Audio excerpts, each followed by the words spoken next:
தயாரிப்பு. அன்பார்ந்தவர்களே, ஒரு நகரில் 2 துறவற மடங்கள் இருந்தன.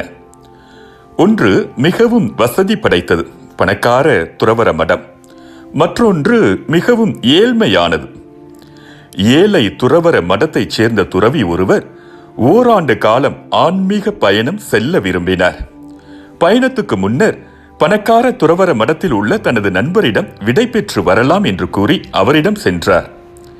நண்பரே, ஆன்மீக அனுபவம் தேடி ஓராண்டு காலம் பல புண்ணிய தலங்களுக்கு செல்ல விரும்புகிறேன். நான் கரடு முரடான மலை பாதைகளையும் ஆபத்தான ஆறுகளையும் கடந்து செல்ல இருப்பதால் எனக்காக ஜெபித்துக் கொள்ளுங்கள் என்றார். அப்படியா? நானும் அப்படிப்பட்டதொரு பயணத்துக்குத்தான் கிளம்பிக் கொண்டிருக்கிறேன்.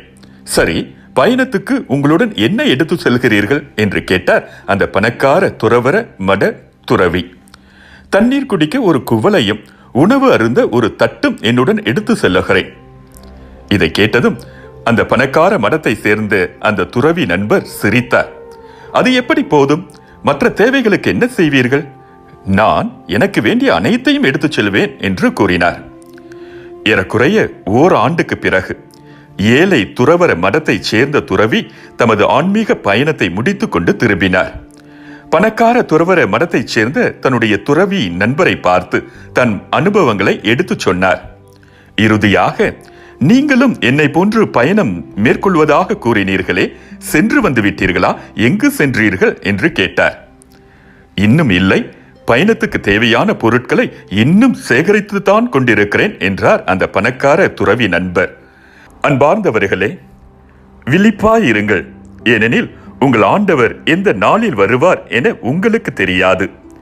இரவில் எந்த காவல் வேளையில் திருடன் வருவான் என்று வீட்டு உரிமையாளருக்கு தெரிந்திருந்தால் அவர் விழித்திருந்து தம் வீட்டில் கன்னமிட விட மாட்டார் என்பதை அறிவீர்கள். எனவே நீங்களும் ஆயத்தமாயிருங்கள். ஏனெனில் நீங்கள் நினையாத நேரத்தில் மானிட மகன் வருவார்.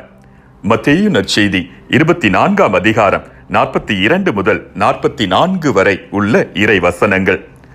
ஒருவர் ஒரு செயலுக்காக நிஜமாகவே தயாராகும் போது அந்த செயல் நிகழ்கிறது. 1 மடங்கு திறமை, 2 மடங்கு தேடல், 3 மடங்கு தயாரிப்பு என்ற விகிதத்தில் நம்மை நாம் தயார்படுத்தினால் மட்டுமே நமது லட்சியத்தின் இலக்கை நாம் அடைய முடியும். வெற்றிக்கும் தோல்விக்கும் சிறு வித்தியாசம்தான் உண்டு.